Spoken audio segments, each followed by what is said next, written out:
मानना है? जी, तो स्किल है, सेक्टर्स है, किन सेक्टर्स के लिए आप तैयारी कर रहे हैं उसके हिसाब से ज्योग्राफी आपकी कोई भी हो सकती है, तो उसमें आप चुनाव करें। दया प्रकाश जी, ये बताइए कि 2023 की ये रिपोर्ट आप देख रहे हैं और आप लोग तो बराबर जितनी भी रिपोर्ट्स आती हैं उस पर ज़रूर नज़र रखते होंगे। 2023 में नई नौकरी जिनको चाहिए, जो प्रयास कर रहे हैं, उनके लिए गोल्डन वाक्य क्या है? मतलब बुनियाद बेसिकली क्या चीज़ है जो इस साल ख़ास है, जो आपको नौकरी दिलवा सकती है? सबसे पहले तो मैं CNBC आवाज़ का धन्यवाद देना चाहूँगा कि आपने मुझे आज आमंत्रित किया इसमें पार्टिसिपेट करने के लिए। ये सब्जेक्ट मेरे दिल के बहुत नज़दीक है। तो आपने जैसे बोला कि अभी इंडिया स्किल रिपोर्ट के ऊपर हम चर्चा कर रहे हैं, और स्किल के अंदर जो हम एम्प्लॉयबिलिटी की बात कर रहे हैं, आज अगर आप देखो तो ये जो चेंज आया है, ये जो ट्रांसफॉर्मेशन आया है, मैं अगर 2010-11 को याद करूं तो हम एम्प्लॉयबिलिटी जो है वो लेस देन 20% की बात करते थे, और वी वर होवरिंग अराउंड 20 से 25% के बीच में, जो आज आप 50% से ऊपर की बात कर रहे हैं कि पहुंच गया है, राइट। तो ये जो पूरी एक जर्नी रही है, उसमें सबसे बड़ा जो चीज रही है, वो सबसे बड़ी चीज जो है वो है हमारी सोच में बड़ा फर्क आया। अभी हम पहले फोकस किया करते थे एजुकेशन के ऊपर और डिग्री के ऊपर, और आज हम फोकस कर रहे हैं स्किल के ऊपर, राइट। बिकॉज हमने ये रियलाइज किया एज एन इंडस्ट्री कि सबसे इंपॉर्टेंट चीज जो हमारे लिए है वो स्किल, राइट। और जैसा अभी मीनू जी बता रही थी कि आप एटीट्यूड क्या है किसी का भी, राइट। क्या हमारे पास में वो प्रॉब्लम सॉल्विंग एटीट्यूड है? क्या हमारे पास में वो क्रिटिकल थिंकिंग का एलिमेंट है? क्या हमारे पास में क्रिएटिविटी है? क्या हमारे पास में सिंसियरिटी, डेडिकेशन है? ये सब चीजें अगर हमारे पास में हैं एज ए स्टूडेंट, राइट, तो हम जो है अपने करियर को या तो जॉब की तरफ लेके जाएं या एंटरप्रेन्योरशिप की तरफ, कहीं भी किसी भी डायरेक्शन में लेके जाएं आज हम बहुत सक्षम है। बट हमें दो चीजें, जैसे मैंने कहा और बाकी फेलो पैनलिस्ट ने भी कहा, कि हमारे पास में एक तो सॉफ्ट स्किल्स बहुत बहुत बहुत इंपॉर्टेंट है।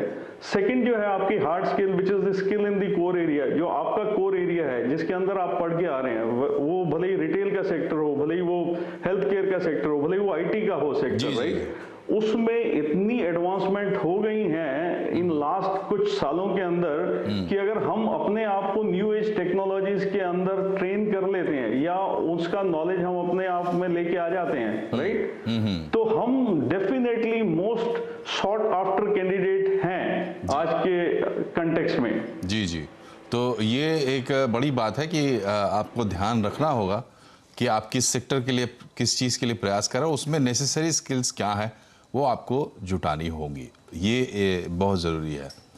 राजेंद्र प्रसाद जी, ये जो इस वक्त हवा चल रही है दुनिया भर में, खास करके वेस्टर्न कंट्रीज़ में, मंदी की और उसकी आशंका में, ऐसी भी रिपोर्ट्स हैं, खबरें हैं कि जो हायरिंग इंटेंट है कंपनियों का वो शायद डाउन रहे कम से कम पहले क्वार्टर में इस साल के, यानी मार्च तक। तो ये पूरा माहौल भी है, तो इसको जॉब मार्केट में कैसे देखा जाए और जॉब सीकर्स के लिए क्या टेक अवे हो सकता है इस वक्त के आर्थिक हालात से? मतलब मुझे नहीं लगता कि बहुत निराश होने वाली बात है, लेकिन शायद थोड़ा रीओरिएंट करना पड़ सकता है अपने आप को। राजेंद्र जी। या मनोज जी, देखिए, एक तो हुआ यूरोप एंड अमेरिका। डेफिनेटली यहाँ पर मंदी है, अभी रिसेशन है, and because of the war तो वहाँ पर मंदी है। लेकिन अगर जो अभी परसों ही डेटा आई है, एम्प्लॉयमेंट डेटा, इनफैक्ट कल ही एम्प्लॉयमेंट डेटा आई है USA का, वहाँ पर the larger number people have got the employment, and unemployment people जो भत्ता लेते हैं अनएम्प्लॉयमेंट का, उसका नंबर ऑफ रिडक्शन कम हुआ है। तो अमेरिका में उतनी रिसेशन नहीं है, of course they are increasing the interest rate, but employment की उतनी प्रॉब्लम नहीं है जितना यूरोप में है। यूरोप में काफी। लेकिन अगर हम इंडिया की बात करें तो इंडिया, देखिए, एक ऐसा कंट्री है जो अपना कंजम्पशन के ऊपर, खुद के कंजम्पशन के ऊपर डिपेंड करता है। यहाँ पर अपना जो इंफ्रास्ट्रक्चर है, लोगों का डिमांड है, इतनी बड़ी पॉपुलेशन है, कपड़ा चाहिए, खाना चाहिए, हमारी अपनी प्रोडक्शन है, घर चाहिए। इसके कारण से यहाँ पर मंदी होना डिफिकल्ट होता है। रीजन बीइंग कि हम अपने सेल्फ सफिशिएंट है। तो तो अभी जो हालात है उसमें जॉब काफी है। जितनी ले ऑफ अमेरिका या यूरोप में हुआ है उतनी ले ऑफ अभी इंडिया में नहीं हुआ। Of course there is a reduction in the job, जो बहुत ज्यादा डिमांड था IT and ITS and e commerce में होता, उसमें थोड़ा सा कमी आया।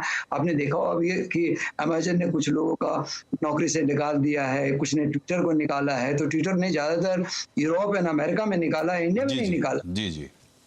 यहाँ पर मंदी उतना नहीं है, यहाँ पर अभी भी डिमांड काफी है। और यहाँ पर सीजन भी अफेक्ट करता है, जैसे अभी विंटर सीजन है तो विंटर सीजन में जितने भी आपको वार्म करने की जो चीजें की जरूरत होती है वो सभी डिमांड बढ़ी हुई है। जो भी कंज्यूमर प्रोडक्ट जो हम विंटर में कंज्यूम करते हैं उसका डिमांड बढ़ेगा तो ऑब्वियसली नौकरी बढ़ेगा। हालात अभी भी इंडिया में ऐसा है कि गुड टैलेंट, राइट टैलेंट मिलना डिफिकल्ट है। मैं खुद करीब 1200 क्लाइंट का काम करता हूँ और हमारा जो लार्जेस्ट एस्केलेशन है कि हम रिक्रूटमेंट नहीं कर पाते हैं, अभी ये हालात है।